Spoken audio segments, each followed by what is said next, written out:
Captain Zixithera stood on the bridge of his ship, looking at the image of the small human settlement on the planet below. The green and brown world looked peaceful from space, with white clouds moving slowly across the surface. It seemed like such an easy target. "These humans are weak," his Lieutenant Kravzok said, standing beside him. "Our last 3 raids against their colonies were completed in less than 2 hours. They always surrender quickly." Zixithera nodded. The Vorthak had built their reputation by being the best mercenaries in this part of the galaxy. Their thick, scaly skin could stop most projectile weapons. Their natural strength was 3 times that of a human. Their technology was far ahead of anything the human colonies could afford. Taking out a small mining settlement like this one should be simple. "Work. How many humans are down there?" Zixithera asked his scout. "Our sensors show approximately 200 civilians and maybe 30 soldiers. The soldiers appear to be regular colonial defense forces based on their equipment signatures. Nothing special." The scout's voice carried the same confidence that Zixithera felt. The captain looked at his 12 warriors, each one a veteran of dozens of raids. They wore advanced combat armor that could stop energy weapons and most bullets. Their weapons could punch through tank armor. They had shields that could deflect incoming fire. These humans would be nothing. "The corporation paying us wants this. Colony cleared completely," Zixithera reminded his team. "They plan to strip mine this planet, but they need the humans gone first. No witnesses, no survivors. We go in fast, eliminate the military, then deal with the civilians." His warriors made sounds of agreement. This was routine work for them. Human colonies never put up much of a fight. What the Vorthak didn't know was that this particular colony had received some unusual guests 3 weeks ago. A small transport ship had landed, carrying 6 humans who looked like any other colonial troops. But these 6 were different. They were part of Earth's Terran Federation's 75th Ranger Battalion Special Operations Detachment. Lieutenant Jake Martinez had noticed something strange the day after they arrived. The local animals were acting nervous, staying away from certain areas where they usually grazed. The atmospheric readings showed unusual disturbances in the upper atmosphere, the kind that happened when cloaked ships were scanning a planet. Jake had quietly spoken to Kate Williams, his staff sergeant. Kate was a specialist in electronic warfare and had spent the next week setting up hidden sensors around the colony. Ryan Murphy and Tony Garcia had scouted every building, mapping out defensive positions and escape routes. Alex Davis had found the perfect spots for long-range covering fire. Lisa Thompson had worked with the colonists to prepare hidden bunkers and safe rooms. The Colonial Defense Forces thought the Special Forces team was just there for a routine training exercise. They had no idea that these 6 soldiers had seen combat on 20 different worlds, fighting against enemies that made the Vorthak look gentle. Back on the Vorthak ship, Zixithera was making final preparations. "We land in 3 hours just before dawn. The humans will be sleeping. We surround the settlement, cut their communications, then move in sector by sector. Standard procedure. Questions?" None of his warriors had any questions. They had done this exact mission so many times that they could do it without thinking. Land, surround, attack, eliminate, leave. Simple.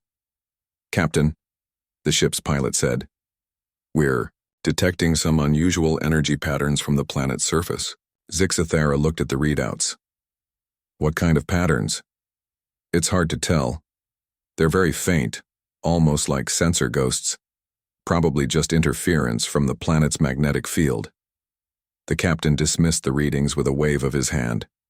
Humans were known for their primitive technology. The idea that they could create anything that would show up as unusual energy patterns on Vorthak sensors was laughable. 3 hours later, the Vorthak transport ship descended through the atmosphere, under full cloak. Their stealth technology was military grade, designed to be invisible to any scanning system the humans might have. They landed in a forest clearing 2 kilometers from the colony. Zixithera led his team through the dark trees toward the settlement. Their enhanced vision let them see clearly in the darkness. Everything was quiet except for the normal sounds of night creatures in the forest. As they got closer to the colony, Zixithera noticed that the perimeter defenses looked standard for a mining settlement. A simple fence, a few guard posts. What appeared to be basic sensor arrays. Nothing that would challenge a squad of elite Vorthok warriors. Remember, he told his team over their communicators, quick and silent. Eliminate the guards first, then move to the command post. Once we control their communications, the rest will be easy. His warriors spread out into a perfect attack formation. Zixthara felt the familiar rush of excitement that came before an easy victory. In a few hours, this settlement would be empty, and they would be counting their payment from the corporation. The Vorthak moved forward into the colony, passing the outer fence without triggering any alarms. The guard posts appeared empty. Even better, the humans weren't even maintaining proper watch schedules. But as the last Vorthak warrior crossed into the settlement, a small device hidden in a tree trunk recorded their entry. The signal traveled through fiber optic cables buried under the ground to a concealed command post where Jake Martinez watched the display screen. "They're in," Jake said quietly to Kate Williams. 12 contacts moving in standard formation. Kate nodded and began activating the systems they had spent 3 weeks preparing. Around the colony, hidden sensors came online. Prepared charges became armed. Remote-controlled defensive positions powered up. "Let them get comfortable," Jake said. "Give them time to think they've won." The Vorthak continued their advance, completely unaware that they had just walked into a trap 3 weeks in the making. The Vorthak squad moved through the settlement like shadows, their advanced armor making almost no sound on the dirt paths between buildings. Zixthara felt satisfied as they passed empty guard towers and silent buildings. The humans were making this too easy. "Check building by building," Zixthara ordered through his communicator. "Teams of 2. Look for the command center and the barracks. Remember, no survivors." His warriors split up as planned. 2 headed toward what looked like the main administrative building. 2 more moved toward a cluster of residential structures. The rest followed Zixthara toward the center of the settlement. In his hidden command post, Jake Martinez watched the thermal signatures on his screen spread out across the colony. "They're splitting up just like we hoped," he whispered to Kate Williams. "Start the show." Kate's fingers moved across a keyboard. Throughout the settlement, motion sensors and hidden cameras activated. Dr. locks clicked into place on buildings that appeared empty, but were actually filled with prepared surprises. The first sign that something was wrong came from warrior Vextar, who was approaching the supposed barracks with his partner. He tried the door handle and found it locked. Strange, since human colonial doors were usually left open. "The door is secured," he reported. Checking windows. As Vextar moved to look through a window, he stepped on a pressure plate hidden under a thin layer of dirt. The plate was connected to a small charge that Jake Martinez had placed weeks ago. The explosion wasn't big enough to kill a Vorthak warrior in full armor, but it was enough to make a very loud bang and flash a bright light. The explosion echoed through the quiet settlement. Every Vorthak warrior froze. "Report. Who fired?" Zixthara demanded. "Not gunfire, Captain. Some kind of mine or booby trap. Vextar is unhurt but stunned." Zixthara felt the first hint of concern. Mines meant preparation. Preparation meant the humans knew they were coming, but that was impossible. Their intelligence was perfect and their stealth technology was undetectable to human sensors. From speakers hidden throughout the colony, Kate Williams' voice suddenly broke the silence. Her voice was calm and steady, speaking in Galactic Common so the aliens would understand. "You have 10 seconds to surrender. Lay down your weapons and place your hands on your heads. This is your only warning." The Vorthak warriors looked at each other in confusion. Then several of them began to laugh. A human was threatening them, these soft, weak creatures who could barely fight their way out of their own colonies. 10 seconds? Zixthara called out to the empty air. "We are Vorthak. Warriors, we do not surrender to humans." "Your choice," Kate's voice replied. The lights went out. Every street lamp, every building light, every illuminated sign in the settlement suddenly went dark. The Vorthak found themselves in complete darkness, but their enhanced vision quickly adapted. They could still see using infrared and motion detection. "Maintain formation," Zixthara ordered. "They're trying to confuse us.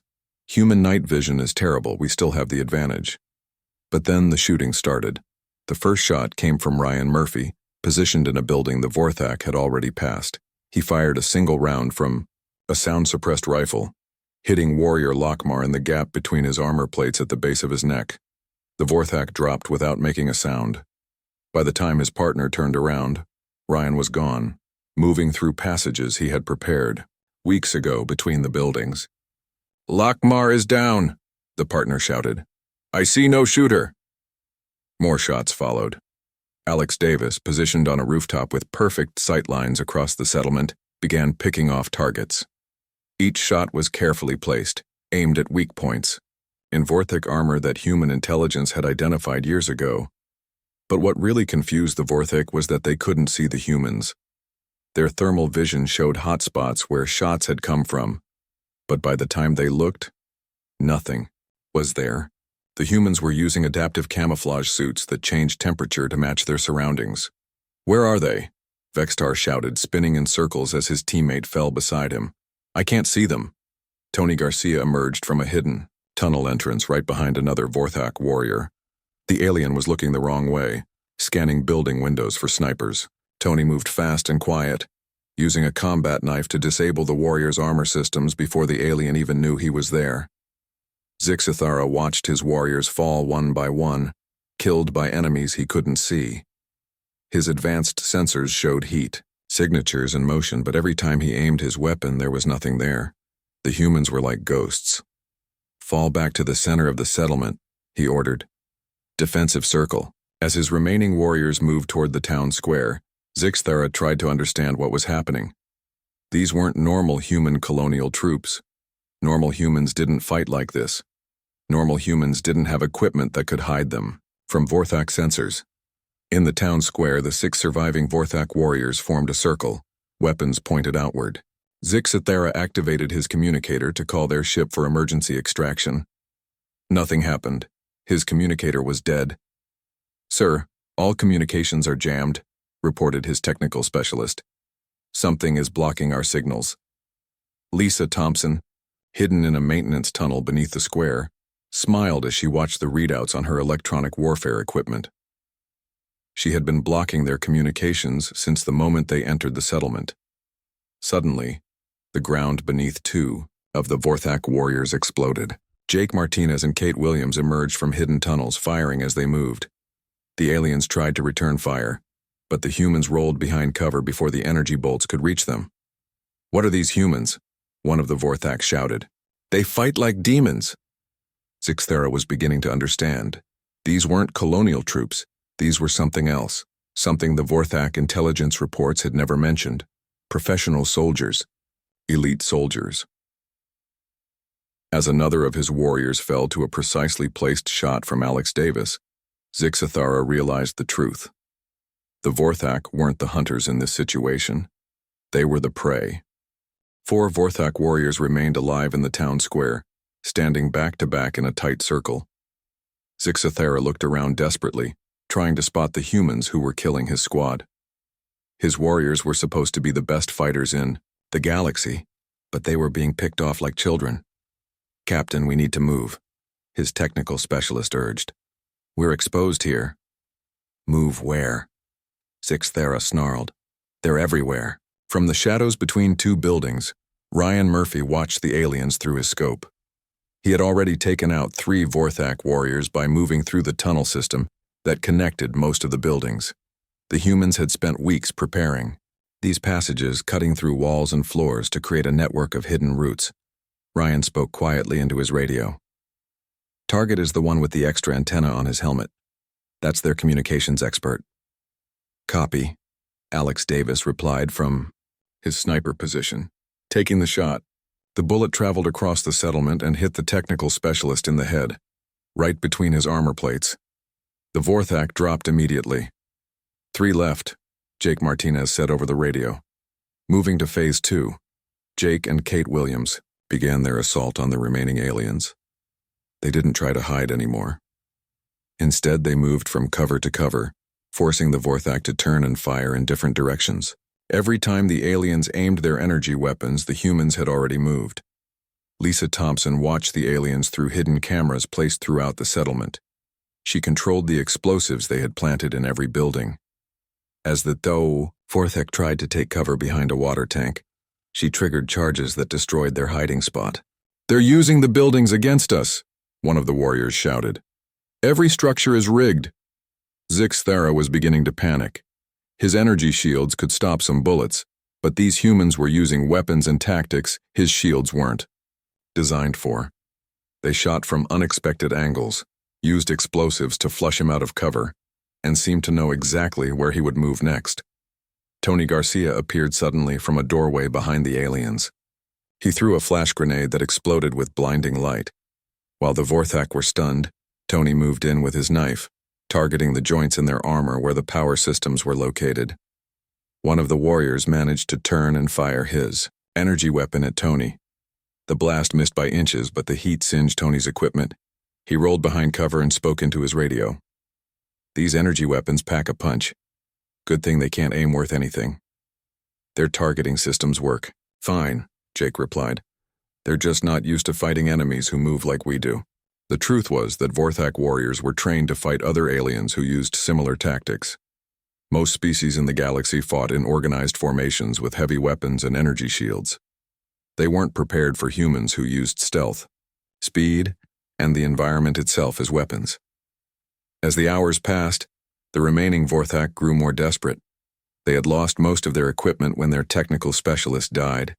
Their armor was running low on power. Worse, they were starting to make mistakes. One warrior tried to charge Jake Martinez's position, thinking he could overpower the human in close combat. Jake waited until the alien was almost on top of him, then used the Vorthak's own momentum to throw him into a wall. Before the alien could recover, Jake had disabled his armor with a combat knife. "Two left," Kate announced. Zixthara and his last warrior took shelter in what looked like a store. They barricaded the door and tried to figure out what to do next. The captain checked his equipment. His energy weapon had enough power for maybe 10 more shots. His armor was damaged in several places. "Sir, what are these humans?" his last warrior asked. His voice shook with fear that Zixthara had never heard from a Vorthak before. "I don't know," Zixthara admitted. "They're not colonial troops. They fight like they've been trained for this their whole lives." Outside the store, the 6 human special forces operators met to plan their final assault. Jake looked at his team. They had some cuts and bruises, but no serious injuries. Their equipment was holding up well. "They're trapped," Kate said. "One more push and we're done." "Remember," Jake said, "we want at least one alive. They need to carry the message back." Lisa Thompson had been monitoring alien communications all night. "I'm picking up distress signals from their ship. They know something went wrong." "Good," Alex said, checking his rifle. "Let them worry." The humans approached the store from 3 different directions. Jake and Kate went through the front. Ryan and Tony came through a skylight they had prepared weeks ago for exactly this situation. Lisa and Alex covered the exits. Inside the store, Zixthara heard sounds above and around him. The humans weren't even trying to be quiet anymore. They wanted him to know they were coming. "We can't fight all of them," his warrior said. "We're Vorthak," Zixthara replied. But his voice lacked conviction. "We don't surrender." "Maybe we should reconsider that policy," the warrior suggested. Through the broken window, Jake's voice reached them. He spoke in Galactic Common, his tone calm and professional. "Captain Zixthara, you have 30 seconds to come out with your weapons down. Your warrior can live if you surrender now." Zixthara stared at the barricaded door. How did the human know his name? How had 6 soldiers defeated an entire squad of elite Vorthak warriors? 20 seconds, Jake's voice called. The captain looked at his last warrior, then at his nearly empty energy weapon. For the first time in his long military career, Zixthara considered the possibility that he might not survive this mission. 10 seconds. The Vorthak captain closed his eyes. When he opened them, his decision was made. Zixthara opened the door slowly and stepped out with his hands raised. His energy weapon lay on the ground behind him. His last warrior followed, also unarmed. 6 humans surrounded them, weapons pointed but not firing. Zixathera studied these, creatures who had destroyed his team. They looked so small and fragile compared to his people. Their skin had no natural armor. Their bodies seemed weak. Yet they had defeated 12 Vorthak warriors without breaking a sweat. Jake Martinez stepped forward. He was the one who had spoken through the radio. Up close, Zixathera could see that this human was covered in alien blood, the blood of his warriors. But Jake's eyes were calm and focused, like a professional doing his job. "Captain," Jake said in Galactic Common, "you made the right choice." Zixathera wanted to snarl back, to show defiance even in defeat. But looking at these humans, he felt something he had never experienced before in his life. Fear. Deep, bone-cold fear. "What are you?" Zixathera asked. "You're not colonial troops." "No," Jake agreed, "we're not." Kate Williams moved closer, keeping her weapon ready. "Search them for hidden weapons," she told Tony Garcia. As Tony checked the aliens for concealed devices, Zixathera noticed how the humans moved. Even now, after fighting all night, they maintained perfect discipline. They covered each other, communicated with hand signals, and stayed alert for any threats. "Your intelligence was wrong," Jake said to Zixathera. "This settlement does have 30 regular defensive troops, but it also has 6 of us." "6 of you did this?" Zixathera's warrior asked in disbelief. "Just 6? "Just 6, Kate confirmed. Lisa Thompson joined the group, carrying electronic equipment. "Captain, I've been monitoring their ship's communications. The crew knows something went wrong, but they don't know what. They're getting nervous," Jake nodded. "Good. How many more Vorthak know about this mission?" Zixathera stayed silent. Jake waited a moment, then continued. "Here's what happened tonight, Captain. You brought 12 elite warriors to raid a sleeping settlement. You had superior armor, weapons, and technology. You should have won easily." Jake gestured around the battle-scarred settlement. "Instead, 6 humans defeated your entire squad. We used your own tactics against you. We turned your strengths into weaknesses." Alex Davis spoke up from his overwatch position. "Your shields stop energy weapons, but not our bullets. Your armor protects against frontal attacks, but not from behind. Your sensors detect metal and electronics, but not camouflaged humans." Ryan Murphy emerged from a nearby building, dragging the body of a Vorthak warrior. "Your night vision is good, but you rely on it too much. When we took out your lights and used adapted camouflage, you couldn't find us." Zixathera watched as the humans casually discussed his team's destruction like they were reviewing a training exercise. These weren't bloodthirsty savages celebrating victory. They were professional soldiers analyzing a successful mission. "Why didn't you kill us?" Zixathera asked. "We came here to murder innocent people." Jake looked directly into the alien captain's eyes. "Because that's not who we are. We fight when we have to. We kill when we must. But we don't execute prisoners." The Vorthak captain felt a chill run through his body. These humans had shown mercy to an enemy who would have shown them none. It made them seem even more dangerous, not less. Kate Williams consulted a handheld device. "Sir, the Colonel troops will be here in 30 minutes. We need to decide what to do with our guests." Jake turned back to Zixathera. "You have 2 choices, Captain. Option 1, you remain here as prisoners of war. You'll be treated well according to human military law, but you'll spend years in a detention facility." "What's option 2? Zixathera asked. "You return to your ship. You take the bodies of your warriors with you. You go back to Vorthak space and deliver a message." Zixathera's warrior looked hopeful, but the captain was suspicious. "What message?" Jake smiled, but there was no humor in it. "You tell them exactly what happened here. You tell them that Earth has soldiers like us on many worlds. You tell them that attacking human settlements isn't as easy as they thought. You want me to warn my people away from human colonies?" "I want you to tell the truth," Jake corrected. "What happens after that is up to them." Tony Garcia finished searching the prisoners and nodded to Jake. "They're clean." Lisa Thompson checked her equipment again. "Captain, more Vorthak ships are approaching this system. 3 vessels, military configuration." Jake's expression hardened. How long? 6 hours? Maybe 7. Jake looked at Zixthera. Looks like you're going to have help soon. That changes things. The Vorthak captain felt a surge of hope.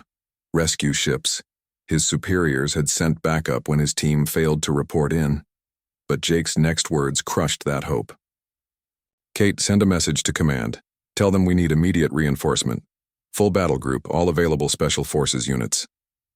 Kate nodded and began typing on her communication device. Jake turned back to Zixthera. Captain, those ships coming to rescue you? They're about to learn the same lesson you did, the hard way. You can't fight 3 warships with 6 soldiers, Zixthera protested.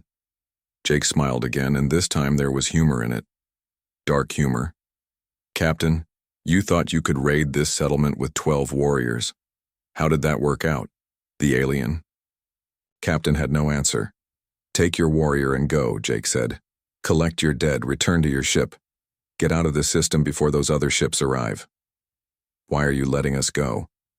Because, Jake said quietly, you need to deliver that message. And frankly, Captain, after tonight I don't think the Vorthak will be raiding human settlements for a very long time. Zixthera stared at the human for a long moment. Then he nodded slowly and turned toward his ship, his surviving warrior beside him, carrying the terrible knowledge of what they had learned. Zixthera walked slowly back to his ship, his warrior helping him carry the bodies of their fallen teammates. Each step felt heavier than the last. Behind them, the human settlement looked peaceful in the morning light, as if nothing had happened. But Zixthera knew better. The ship's crew rushed out to meet them when they saw only 2 survivors returning. The pilot, Horvath, stared in shock at the bodies. Captain, what happened? Where is everyone? Dead, Zixthera said simply. All dead. But how? The humans only had basic defenses. Our sensors showed nothing dangerous. Zixthera looked back at the settlement one more time. Our sensors were wrong. About everything. As they loaded the bodies into the ship, Zixthera's communications officer reported more bad news. Captain, 3 Vorthak war cruisers just dropped out of hyperspace. Admiral Kethvox is demanding an immediate report. Tell the Admiral we're coming up, Zixthera said. He needed to warn them before they made the same mistake he had. 20 minutes later, Zixthera stood on the bridge of the flagship, facing Admiral Kethvox. The Admiral was an old warrior, covered in scars from 100 battles. His expression was cold and angry. Explain this failure, Captain, the Admiral demanded. You had 12 elite warriors against a small human settlement. How did you lose? Admiral, respectfully, we need to leave this system immediately. Leave? We came here to finish your mission. The corporation is paying us well to clear this planet. Zixthera shook his head. Sir, these humans aren't normal colonial troops. They're something else, something we weren't prepared for. Admiral Kethvox laughed harshly. Humans? You're afraid of humans? Captain, I think the battle damaged your mind. Before Zixthera could respond, the ship's sensor officer called out. Admiral, I'm detecting multiple hyperspace jumps incoming. Large vessels. How many? 8, 12 contacts and climbing. Sir, these are human warships, heavy cruisers and battleships. Admiral Kethvox stared at the display in disbelief. 12 human warships? That's impossible. The nearest human naval base is 3 weeks away. Zixthera felt cold dread in his stomach. Admiral, please order the fleet to withdraw. These humans planned this. Planned what? We just arrived. The humans on the planet called for help hours ago. They knew we were coming before we even landed. The sensor officer's voice rose with alarm. Admiral, the human fleet is moving to attack formation. They're targeting us. Admiral Kethvox hesitated for a moment, pride warring with common sense. 3 Vorthak war cruisers against 12 human warships wasn't good odds, even with superior technology. All ships prepare for hyperspace jump, he finally ordered. We're leaving. But before they could jump, a human voice filled the bridge, speaking in perfect galactic common. Vorthak vessels, this is Admiral Patricia Smith of the Terran Federation, Navy. You will surrender immediately or be destroyed. Admiral Kethvox activated his communications. This is Admiral Kethvox. We are leaving your space. We have no quarrel with your fleet. You attacked a civilian settlement, Admiral Smith replied. That makes it our quarrel. Surrender now. Zixthera stepped forward. Admiral, let me speak to them. Kethvox nodded, too shocked to argue. Human Admiral, Zixthera said into the communicator. This is Captain Zixthera. I speak for the Vorthak forces. We wish to negotiate. There was a pause. Then Admiral Smith's voice returned, curious. Captain Zixthera, I've been told you have a message to deliver. Speak. Zixthera looked around the bridge at his fellow Vorthak, all staring at him. He thought about his dead warriors, about the 6 humans who had destroyed his unit like they were children playing with toys. Admiral Smith, I came to your planet with 12 elite warriors. We expected easy victory against weak humans. We were wrong. 6 of your soldiers defeated us completely. They fought like nothing we've ever seen. Go on, Admiral Smith said. They used our strengths against us. Our technology meant nothing. Our training was useless. They turned the battle into something we couldn't win. Zixthera's voice grew quieter. Admiral, we Vorthak have raided dozens of human colonies. We thought you were all weak and cowardly. Tonight, I learned the truth. Which is? Earth has soldiers that are more dangerous than anything in the galaxy. And they're on many worlds, not just one planet. From the planet's surface, Jake Martinez listened to the conversation through the fleet's communications network. He smiled slightly. The message was getting through. Admiral Kethvox took the communicator back. Humans, we are withdrawing from this system. Our contract is void. Good choice, Admiral Smith replied. Captain Zixthera's message will be broadcast throughout the sector. Other mercenary groups need to hear this. As the Vorthak ships prepared to jump to hyperspace, Zixthera made one final transmission to the human fleet. Admiral Smith, tell your soldiers on the planet that Captain Zixthera says they fought with honor. Even in victory, they showed mercy to their enemies. I'll tell them, Captain. Safe travels. The Vorthak ships vanished into hyperspace, leaving the human fleet in control of the system. 2 weeks later, Zixthera stood before the Vorthak High Command on their homeworld. He had told his story dozens of times now, but the reaction was always the same: disbelief, anger, and finally grudging acceptance. These human special forces, the High Commander said. You believe they're on other worlds? Yes, sir. Based on what I saw, Earth has been placing their best soldiers on colony worlds throughout human space. They're not just defending Earth anymore. They're defending everything. The High Commander was quiet for a long moment, then he nodded. New order for all Vorthak mercenary units. Human settlements are now classified as extreme risk targets. Avoid engagement unless absolutely necessary. Zixthera bowed his head. Yes, sir. As he left the command center, Zixthera thought about the human soldiers who had spared his life. Their mercy had probably saved thousands of Vorthak lives by preventing future raids on human colonies. The galaxy would never look at humans the same way again.